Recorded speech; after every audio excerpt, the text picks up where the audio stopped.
नमस्ते dear students. बहुत बहुत स्वागत है आपका पीटी एजुकेशन चैनल पे। मैं हूं गौरव चोपड़ा और आज हम बात करने वाले ये ड्रकोनियन वेव के बारे में। ड्रकोनियन क्या होता है? बहुत सीवियर कोविड वेव, ठीक है, जो कि इंडिया को इसने जकड़ लिया है। तो हम बात करने वाले बेसिकली इंडिया में जो सेकेंड वेव चल रहा है उसके बारे में। क्या क्या कारण निकल कर आ रहे हैं सेकेंड वेव के उभरने के, और आगे इससे निकलने वाले क्या रास्ते आ सकते हैं, ये सारा कुछ हम आज के सेशन में चर्चा करने वाले। तो आप आते आते इस सेशन को लाइक कर दीजिए, शेयर कर दीजिए, और अगर आपने इस चैनल को सब्सक्राइब नहीं किया है तो आप इस चैनल को भी सब्सक्राइब कर दीजिए। तो चलिए सेशन की तरफ आगे बढ़ते। तो जैसे कि आप यहाँ पे देख सकते हो, the ongoing second wave of कोविड-19 infections has shaken the country and is more devastating than the first wave. यानी ये जो कोरोना की दूसरी आंधी आई है, दूसरी वेव आई है इंडिया में, ये सबसे बेकार है और सबसे घातक साबित हो रही है अगर हम फर्स्ट वेव से कंपेयर करें तो। अब अगर हम इसे फैक्चुअली समझने की कोशिश करें तो ये कुछ कंपैरिजंस मैंने आपके रेफरेंस के लिए लगा दिया है। ये जैसे कि आप यहाँ पे देख सकते हो, डिफरेंट डिफरेंट एज ग्रुप्स के मोर्टालिटी रेट्स यहाँ पे दे रखे हैं। मतलब किन किन एज ब्रैकेट में लोगों की कितनी मौतें हो चुकी है। ठीक है, लेस देन 10 फर्स्ट वेव में कितना था? 0.27%, अभी 0.34% हो गया है। 10 से 20 के बीच में 0.53, ये थोड़ा सेकेंड वेव में अभी कम हुआ है, लेकिन ये अभी भी काउंटिंग ही है। ठीक है, सेकेंड वेव बंद नहीं हुआ है, खत्म नहीं हुआ है। तो ये एज ऑफ अप्रैल 2021 के आंकड़े। एंड अगर हम यहाँ पे ये वाले ब्रैकेट्स में देखें तो हमें बढ़ोतरी किस में देखने को मिल रही है? हमें 70 to 80 के रेंज में लोगों की मौतों की मोर्टालिटी रेट में नंबर्स ज्यादा देखने को मिल रहे हैं। ठीक है, इवन 80+। तो इन्फेक्शंस बढ़ रहे हैं। ठीक है, ये तो हमें ये चार्ट से समझ आ ही जाता है, मोर्टालिटी रेट से ये आ ही जाता है समझ में कि मौतें तो हो रही है। तो अगर हम कोविड इन्फेक्शंस के बढ़ने के कारण को समझने की कोशिश करें तो सबसे पहले भारत में फर्स्ट वेव के बाद एक प्रोटोकॉल फटीग आ चुका था। मतलब क्या? मतलब जब कोरोना के केसेस इंडिया में अपने सबसे निचले स्तर पर थे, उसके बाद तो सेफ्टी प्रोटोकॉल तो फॉलो किए ही नहीं जा रहे थे। लोग जब बाहर निकलते थे मास्क पहनते ही नहीं थे, बहुत लाइटली ले रहे थे। हाथों को सैनिटाइज करना, टाइम टू टाइम हाथ धोना या सोशल डिस्टेंसिंग, ये सारा कुछ तो बहुत कम हो चुका था ना। हमारे यहाँ लोगों को लग रहा था कि कोविड तो अब चला ही गया, अब वापस नहीं लौटेगा, लेकिन कोविड तो अब हाथ से ही चला गया। It's out of control in the second wave. जैसे कि आप यहाँ पे ग्राफ में देख सकते हो, दिस इज जस्ट अनबिलीवेबल। ये यहाँ पे इंडिया का ट्रेंड निकल कर आ गया है, ठीक है, स्ट्रेट ऊपर। And this was the time when we all were happy and celebrating about how covid has vanished from the country. मतलब कम, बहुत हद तक दबा दिया गया है। I mean it's disheartening to see this, क्योंकि यहाँ पे कोविड एक्चुअली में म्यूटेट कर रहा था। खैर, म्यूटेशन पे हम आगे आने वाले स्लाइड में चर्चा करने वाले हैं। ठीक है, वो भी एक मेजर कारण रहा ही है सेकेंड वेव को जन्म देने के लिए। अगर हम रूल्स और रेगुलेशंस की बात करें तो दे वर केप्ट रिलैक्स्ड। पहला जब फर्स्ट वेव आया था उस वक्त हम सबने पुलिस के डंडे लोगों पे लगते हुए तो देखे ही थे, वो वीडियो वायरल हो ही रहे थे, वो सारे वीडियोस। फर्स्ट वेव के बाद ऐसा कुछ देखने को मिला जब वो सिचुएशन दब गई थी। मेरा मतलब है कि पेनल्टीज इतनी स्ट्रिक्ट नहीं लगाई जा रही, स्पेशली फर्स्ट वेव के बाद। अब जाके कर्फ्यू लगाना पड़ रहा है, पुलिस की पेट्रोलिंग की जा रही है। ये कब हो रहा है? जब लाशों के अंतिम संस्कार करने की जगह बची नहीं रही है, इतनी कोविड के चलते डेथ्स हो रही है, ये अभी हो रहा है ना। So this was a protocol fatigue by people across the nation. अगला यहाँ पे जो इंपॉर्टेंट सेकेंड वेव के उभरने का कारण निकल कर आता है वो है there were mixed signals from the government. अब गवर्नमेंट ने ही रूल्स बनाए कि सेफ्टी प्रोटोकॉल्स फॉलो करना पड़ेगा, नहीं तो आइडियली पेनल्टी बैठेगा। लेकिन यहाँ पे वो खुद ही बड़ी बड़ी रैलियां निकाल रहे हैं अपने वोटों के चक्कर में। कुछ तो बिना मास्क के भी रैलियां करते दिखे थे, कुछ कुछ मास्क पहन के भी दिखे थे, लेकिन सोशल डिस्टेंसिंग और फिजिकल डिस्टेंसिंग तो जीरो थी। ठीक है, the queues outside polling booths and gatherings at the election rallies of all the parties, all of these things went against the कोविड-19 प्रोटोकॉल। अब अगर बड़े बड़े नेताज बाबूज ये सब कर रहे हैं तो एक आम नागरिक को बहुत कंफ्यूजिंग मैसेज तो जाएगा ही ना, कि भाई क्या कोविड सच में खत्म कर दिया गया या दब गया या है ही नहीं कंट्री में, या फिर अगर हमारा नेता ही नहीं सेफ्टी प्रोटोकॉल फॉलो कर रहा है तो हम क्यों करें। ऐसी चीजें आती है ना। So essentially it weaken the vigil against the pandemic. अगला यहाँ पे जो कारण निकल कर आता है वो है अर्बन मोबिलिटी। अब शहरों में जैसे कि आपको पता ही है कि लोगों की जनसंख्या ज्यादा होती है, पॉपुलेशन ज्यादा होती है, एंड मोर ओवर वहां पे काम करने की अपॉर्चुनिटीज भी ज्यादा होती है। तो इसके चलते कोविड केसेस ने यहाँ पे ज्यादा तेजी पकड़ ली थी। India has recorded over 1.2 crore cases of कोविड-19। भारत के 10 राज्यों की अगर हम बात करें तो 76% of the total Covid cases वही है, अर्बन सिटीज में सबसे ज्यादा है। ये जैसे कि आप यहाँ पे ग्राफ में देख सकते हो, ये 26 मार्च का दृश्य है जहाँ पे हम मौज मना रहे थे कि कोविड को हमने क्रश कर दिया है, और ये 26 अप्रैल का नजारा है। कोविड ने हमें क्रश कर दिया, कोविड ने इन बड़े बड़े राज्यों को क्रश कर दिया है। ये सेकेंड वेव की बात हो रही है। तो सेफ्टी प्रोटोकॉल्स नहीं, रूल्स फॉलो नहीं हो रहे, तो ये दृश्य तो आना ही था। बात समझ रहे हो? Next we have containment zones. अब रूल्स के रिलैक्सेशंस के चलते क्या हुआ कि जब एक या दो फैमिली किसी भी बिल्डिंग में कोविड पाए जाते थे फर्स्ट वेव के टाइम, ठीक है, वो पूरा बिल्डिंग ही कंटेनमेंट जोन में चले जाता था, लॉक कर देते थे।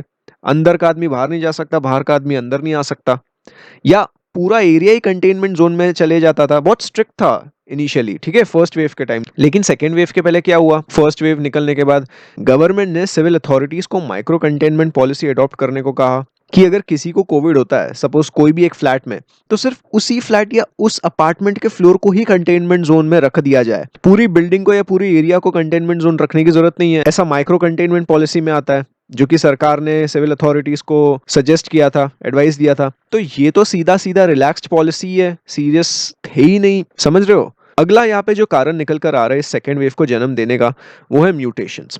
अब वायरस म्यूटेट कर गए, ठीक है, पहले तो हमें वायरस के म्यूटेशन के बारे में समझना होगा कि ये म्यूटेंट स्ट्रेन आखिर होता क्या है। तो अगर सरल भाषा में बोले तो म्यूटेशन मतलब इवोल्यूशन। कुछ म्यूटेशंस वायरस के एवोल्यूशन को कमजोर कर देते हैं और कुछ म्यूटेशन वायरस के एवोल्यूशन को स्ट्रॉन्ग कर देते हैं। और ये एवोल्यूशन इसीलिए होता है क्योंकि ये पर्सन टू पर्सन ट्रैवल करता है, तो इसीलिए इसका एवोल्यूशन होता है एंड ये वायरस म्यूटेट कर जाता है। तो म्यूटेशन में इसके फैलने की संभावना ज्यादा बन जाती है। So it's a natural process, ठीक है। अगर इसे टेक्निकल लैंग्वेज में हम समझे तो mutation occurs when there is an error और change in the RNA sequence of the virus as it replicates. अब कुछ वायरस बहुत ही ज्यादा तेजी से बढ़ते हैं, जैसे इन्फ्लुएंजा वायरस हो गया, बहुत फास्ट म्यूटेट होते हैं वो, एंड इसीलिए बड़ी तेजी से वो फैलते हैं। Mutations are written down in the form of which nucleotide or amino acid is changing and at what position in the sequence। तो ये टेक्निकल परिभाषा है, इसीलिए एक बार ध्यान रख लीजिएगा इसे, ठीक है। अब अगर हम ट्रिपल वेरिएंट की तरफ आए कि भारत में जो डबल म्यूटेंट के बाद जो ट्रिपल म्यूटेंट आया है, ट्रिपल वेरिएंट आया है वायरस का, सो ये जो वेरिएंट है ये डबल म्यूटेंट वेरिएंट से ही निकला है। The triple mutant variant has evolved from the existing double mutation and triple variant में 3 कोविड-19 के स्ट्रेन शामिल है और इनका कॉम्बिनेशन होकर ट्रिपल वेरिएंट बनता है। अब जो डबल म्यूटेंट वेरिएंट था वो ये दो म्यूटेशन अपने साथ कैरी कर रहा था, E484Q एंड L452R। अब ये E484Q basically UK and south Africa में पाया गया था। L452R ये कैलिफोर्निया में पाया गया था। ये कैसे हमें समझा, ये जेनोम सीक्वेंसिंग से समझा, ठीक है। तो इनका कॉम्बिनेशन इंडिया में पाया गया था, डिफरेंट डिफरेंट कंट्रीज में ये दोनों वेरिएंट अलग से कोविड वायरस में तो पाए गए थे। खैर ये तो डबल म्यूटेशन की बात हो गई।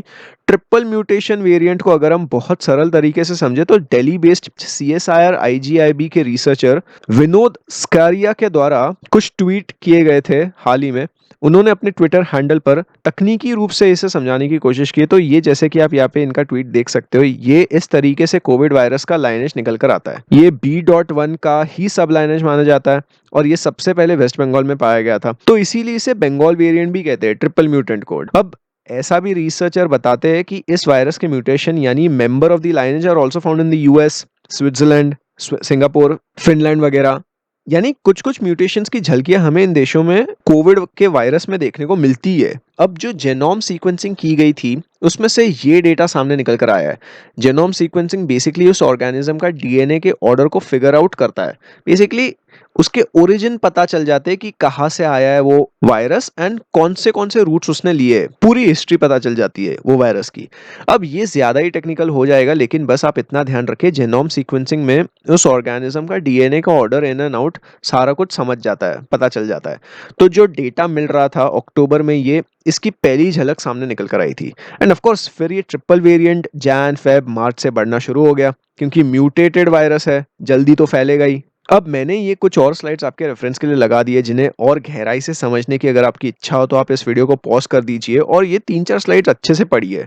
ये काफी टेक्निकल है, ठीक है।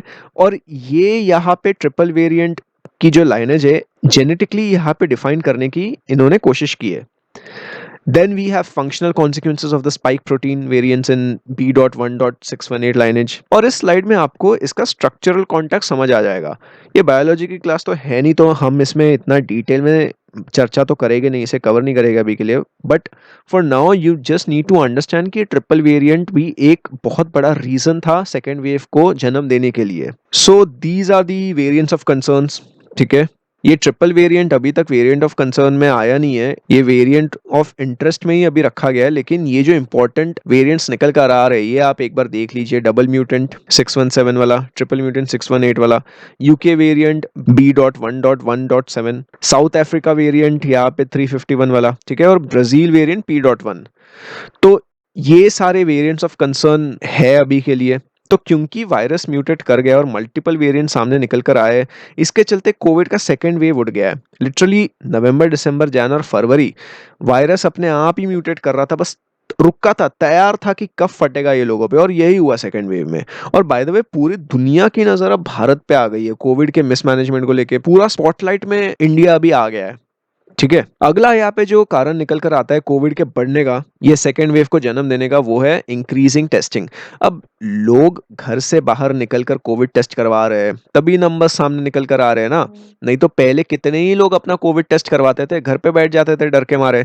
अभी तो कोविड टेस्ट करवाना नॉर्मल हो चुका है, अवेलेबिलिटी इजी हो चुकी है, डिजीज मैनेजमेंट हॉस्पिटल्स में बेहतर हो चुका है ना। सो लोगों में कॉन्फिडेंस आया कि आगे बढ़कर कोविड टेस्ट करवाया जाए, ताकि आसपास के लोगों को उस कोविड पेशेंट से इन्फेक्शन ना हो जाए, और जिसे कोविड हुआ है वो जल्द से जल्द उसका ट्रीटमेंट शुरू किया जाए ना, दवाइयाँ वगैरह ली जाए जो भी देते हैं। So India is detecting more cases in the second wave of the कोविड-19 pandemic due to increased testing as compare to the first wave.